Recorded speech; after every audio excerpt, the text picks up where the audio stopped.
Hatch, and I'm the President and CEO of the Greater Nashua Chamber of Commerce, and it is truly my deep pleasure to welcome you here to our Leadership Greater Nashua Class of 2016 graduation ceremony. One Greater Nashua. So this year, you'll hear a little bit more about this in just a second, but 6 of our class participants this year were sponsored by One Greater Nashua as part of the Chamber's work and One Greater Nashua's work to increase and highlight the diversity in our community. So thank you to them for their support. Paul Hebert, our immediate past chairman of the board of the Chamber, who led the class at the beginning of their retreat and then again today to talk about what their experience was like as a whole. And I think pushed some uncomfortable buttons today and did it really well, and I think the class really appreciated that. To all of the employers who gave up their staff for a day, a month, for a year, and all of the families who also gave up their family member and that time alone for the time that they dedicated to the program. All of you, thank you again, and to the class itself. You guys were phenomenal. It was the first time I'd gone through a whole class in this position, and it was great to learn about each of you and watch you grow and give of yourselves to make your class a stronger class and your project a stronger project. I'm going to keep this real brief, but one of the things I wanted to talk about was why LGN? Why does the Chamber of Commerce offer this program in our community? Why did we start it 21 years ago, and why do we still do it? We do it because we want to play a role in shaping the future of our community. From an economic development perspective first, that's a lot of what we're about, obviously, as a business organization, but more than that, from a civic perspective as well. We want to be part of making sure that the conversations that need to happen in our community happen. And we want to play an active role in bringing together people who can move those conversations forward. And through programs like Velocity Performance, our partner in this, to make sure that our future leaders have the skills and the tools and the self-confidence to take their seat at the table and move conversations forward. This year in particular, we made a very conscious decision as a chamber to focus on shaping the conversation within LGN in a new way, in a new area. An area that can and is often very uncomfortable, and that is specifically around diversity and multiculturalism and being a welcoming community and how we do that effectively in Nashua. And we had to be really honest when we looked at ourselves. We looked at our traditional community leaders. We looked at our LGN alumni.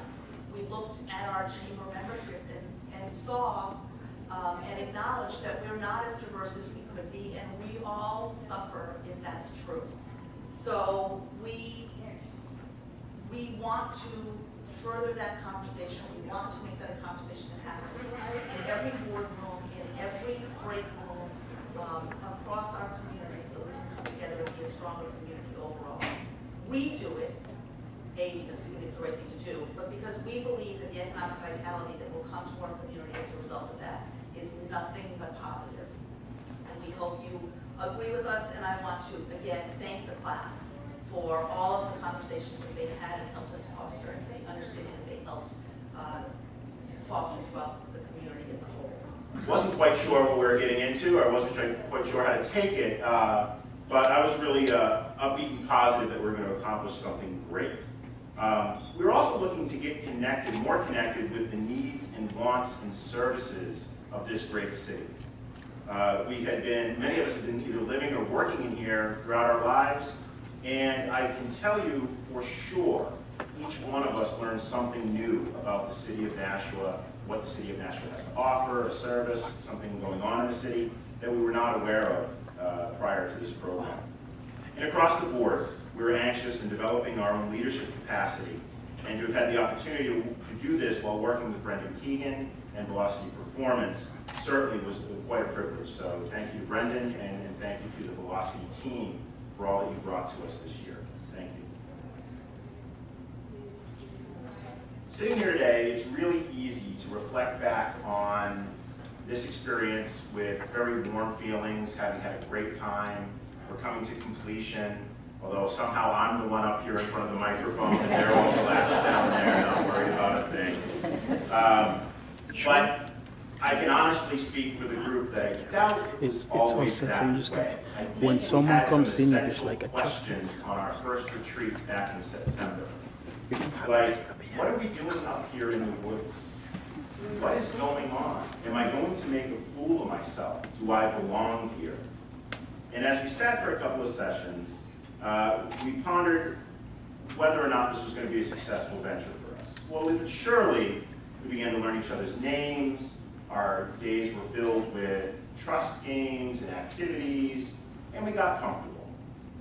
Needless to say, nothing smooths things over like a nice campfire on a warm evening with a few cold refreshments.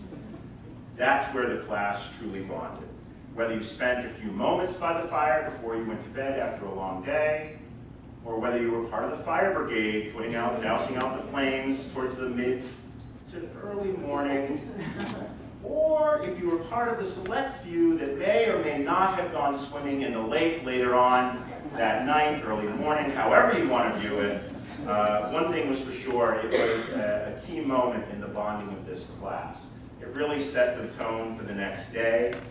We had a great keynote speech from Paul Hebert about One Greater Nashua, which was definitely an eye-opener for us that this was not about our own personal growth, that this was about the growth and potential of our city and our possible role in helping to improve things. And then we got the confidence to say, you know what, I can lead. Brendan came in and did a great opening for us to talk about leadership, opening up our eyes to the gifts and talents that we all had, maybe yet to discover, and where we wanted to go. So barriers were breaking down very, very quickly. And then a reality hit us. We have to do a what? A project. Oh boy, okay, let's see how this goes. Well, when you get a group of talented people in a room that are passionate about their backgrounds, their ideas, and things like that, ideas kind of flow naturally. So as we closed our retreat with our first brainstorming session about what we thought we might want to do for a project, our idea board kind of looked like this. This may be a bit of an exaggeration. I don't know if we had quite as many sticky notes on there, but the wide variety of ideas that we generated was a bit overwhelming. So obviously, we kind of had to figure some things out. The brainstorming process was truly an invigorating process for us. It was evident we had a lot of big dreamers. We had some ideas from buying a building and growing a rooftop garden to simply, creating a job board for teens, an electronic job board for teens, painting murals with elementary school kids. But on a positive note, I think this is a testament to the group that we handled this conversation very, very well. As our own ideas came to fruition and maybe were shot down or gaining support, no one took the ball and went home. Everybody was still willing to play. We acknowledged that these ideas were all good, they all had upside, but it was just about how do we get to something that's going to move us all in one direction. What was helpful for us was staying true to our mission, and that mission of putting together some sort of project that had a positive impact on children, living a healthy lifestyle, and could move our community forward. And as long as we stayed focused on those goals and that overarching mission statement, we're all pretty confident of what we could do. What are the goals? It's okay. We have plenty of vendors lined up. We had tables ready for them. People will come, they will interact. We have an hour program in the middle. Not a problem. We'll just let it be. And so we were really excited about it. We also had some other great interactive things. The National Fire and Rescue, we're very thankful for them. They offered up the truck. Nothing attracts attention like a fire truck parked out in front of a school. Kids want to come by, they want to climb on it, so then we had that. Evo Rock and Fitness, they partnered with us and gave a half donation of a rock climbing wall that was in the parking lot of UG as well. So it was great. There was some outdoor activities that people could get involved in. One of our classmates, Bill Constantino, offered up a lot of interactive games for kids to come in, doing lacrosse things, basketball, throwing the ball around, things like that. Face painting, snacks, music, our vendors were there. It was really, really a fantastic event. And this is just a representation of our sponsors. We're very, very thankful for our largest sponsor, Dartmouth Hitchcock. They came in at a gold level sponsorship for us.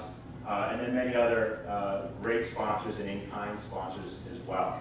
I also want to thank Red Brick Clothing for donating our great t-shirts that you see displayed here. These were our staff t-shirts for the event, so we were easily recognizable when people came through and experienced the Healthy Family Fun Fair. And as I mentioned, all told, we felt like we put together a very successful project. From a brainstorming process with a group of passionate individuals, to coming to some level of consensus about what it is that we're actually going to do, taking an idea that didn't exist, giving it a name, giving it life, giving it something that was tangible and experiential, was quite a process. And so we just want to close and share with you a bit of a video highlighting what the event looked like and how it occurred.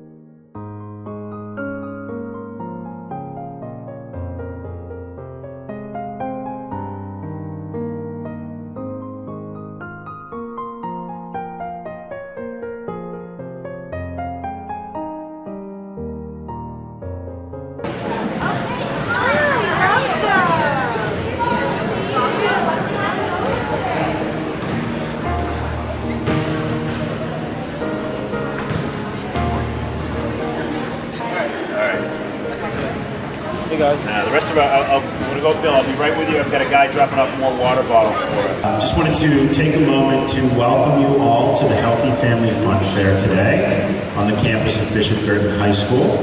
My name is Jason Tassini. I'm the Vice President of Advancement here at BG, and I'm a member of the Leadership Greater Nashua Class of 2016.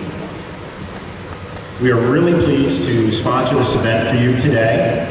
We are very passionate, as a group, we're very passionate about spreading the word on living a healthy lifestyle, making good, healthy eating choices. Guys, so how many of you kiddos have seen 5-2-0 before? Raise your hand, way up high. Maybe at school or at your doctor's office. So it's just a really good message about eating healthy and moving more. And we'll give you a sticker, and if you find them all, you can win a prize. And I'd also like to introduce Mr. Scott Brodeur from Dartmouth Hitchcock, our gold level sponsors for today's Healthy Family Fun Fair. Scott. Good morning, everyone. I'll be real brief here. I just want to thank everyone for coming out and supporting this initiative. Dartmouth Hitchcock is always proud to sponsor an event that promotes a healthy community. So please enjoy your day. Thank you. 500. 500? Begin. 1, 2, 3, 4, 5. While you're moving your body, you're strengthening it. You're also shaking out the cobwebs and getting rid of stress and burning off some of the fuel from the food you ate. Come on! Read it before you eat it. Chirp, chirp. Good job, you guys.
like to ask Kyle Schneck to come up. Part of what we thought was important was to, as a measure of some of our success, was to try to survey some of our guests that came into the event. And Kyle headed up that effort, and I just wanted to mention a few words about the data that you see here. Well, I'm not sure. So, the one thing I had great benefit of being involved in this project is not only, as a part of the project team, but I'm also working on my master's in community economic development, and this is the subject of my thesis, which was our cause, which is the 5210 program. I just want to tell you just briefly about what this program is, to kind of have context of why we chose to support this program. 5210 is a national program. It's a public awareness program for the prevention of obesity and chronic diseases. Maine has had a tremendous amount of success with the program in showing decreased rates of obesity amongst participants or individuals that have been through this educational program. New Hampshire has instituted it, but it's been a little bit sparse and a little bit difficult really having resources towards it. Here in Nashua, there's no public funding for the program. So for example, Wine Savior in Nashua institutes the program through their own funds, and even within the state, the public schools of Nashua is the same thing. So one thing we wanted to do was to support the program, not only from a public awareness standpoint, but from a financial standpoint. But when we talk about a community project, we're really looking at impact. And one thing that we wanted to do was to understand our target audience, which are 6 to 12-year-olds primarily, to understand what is their knowledge of 5210, and did our event make an impact.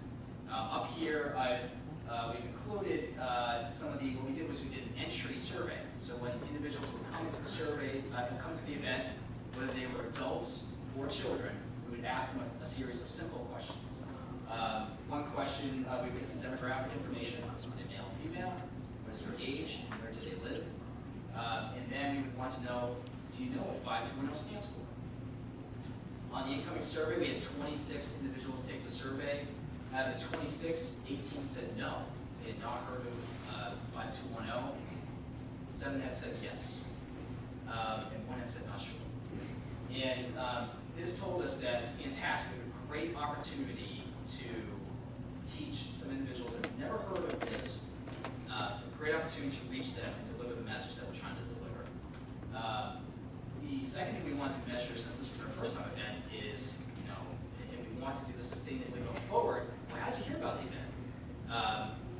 One amazing success that we had was we got the opportunity to distribute 3,000 flyers within the public schools.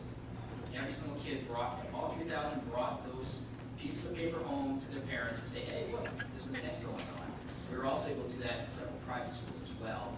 And as you can see from the survey results, that was the greatest impact in terms of getting people to our event, was that initiative that we were able to implement there.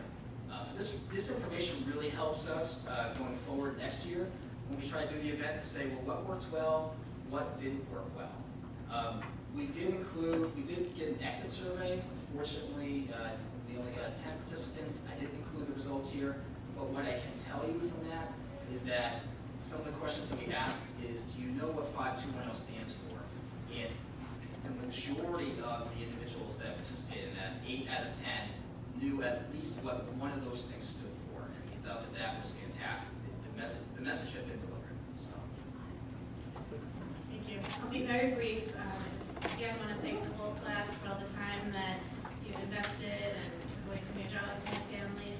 I just want to say quickly, my favorite part of the day was at the end when the woman who won we raffled up the girls' bicycle, and the woman who won came up to us and said that her daughter's birthday was the next week. She was turning 6, and they had some car troubles, needed a new muffler, and weren't going to be able to afford what they thought was a good gift for their daughter. And they won this bike. The daughter had already gone to the car, so it was going to be a surprise. Jason offered to keep it in his office, hide it for the week. That really was what the day was about to me.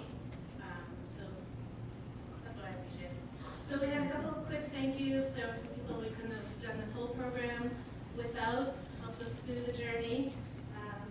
So first, to Tracy. So thank you very much.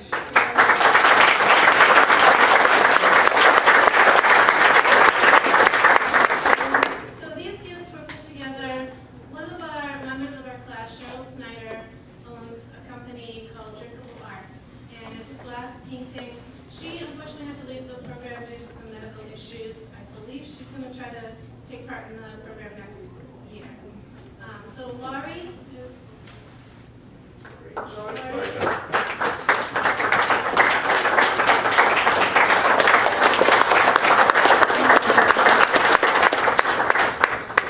He walks in the room and everyone's applauding. Kristen learned all her email skills from Lori. Lori kept the class going on Inform. So, she was instrumental behind the scenes. She did all the prepping of the programs that we took part in every month. So we'd just like to say thank you.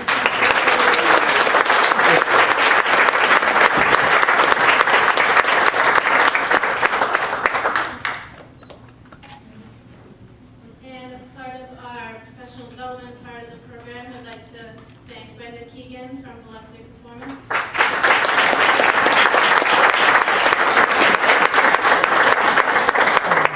And Chris Williams, who stepped in to Just running stepped out. some of the professional development programs. He just stepped out. Well, he's with Brendan at Velocity Performance.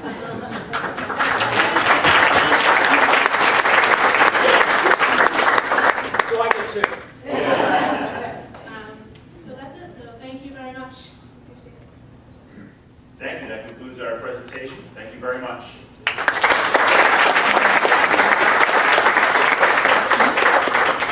you very much. That was great. As I mentioned, I wasn't able to go myself, but it was really fun to watch it happen and to watch the class come together and take the beginnings of an idea. And Jason wasn't kidding when he said that one of the ideas that the class thought about was buy a building, put in place a permanent marketplace, grow gardens on the top. And I was like, okay, I know we tell you you can do whatever you want, but think about that.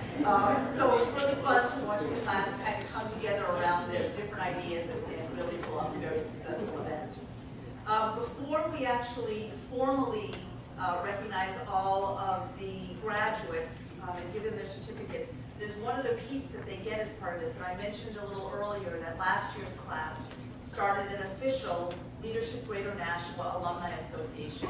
And here to say a few words and welcome the class into the Alumni Association is Jean Perry, the LGNAA Steering Committee Chairman.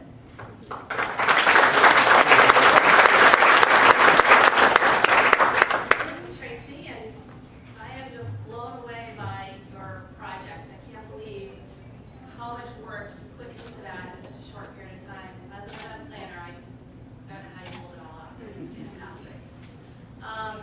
And I'm officially welcoming you to the Alumni Association. You're not scot-free yet. You never will be. As you may have heard, our project last year, I'm a graduate last year of the program, and our project was to develop the Alumni Association. And unlike you, we didn't complete it right at the end of the class, so it's been an ongoing effort for many of the committee members that are here today. And if you want to raise your hand, you guys, and just in case they want to talk to you, because there may be a little bit of recruiting after my little talk there. They may want to see how it's going. But I just wanted to mention really quick, we have 3 key initiatives that we're working on over the coming year. And you will be receiving an invitation from us to join our LinkedIn alumni page, and that's our form of communication. And for some of the graduates, alumni that are here, that are not part of that page, look at your old spam or inbox, because I'm sure we've sent you something and you haven't responded. So we're really trying to build that network. Secondly, you will all be, as graduates, invited to our all-class reunion that will take place here at the Crown Plaza before the Chamber Gala, annual gala event on October 26th. So that's a reception that's about an hour, and it's a great opportunity to mix and mingle with other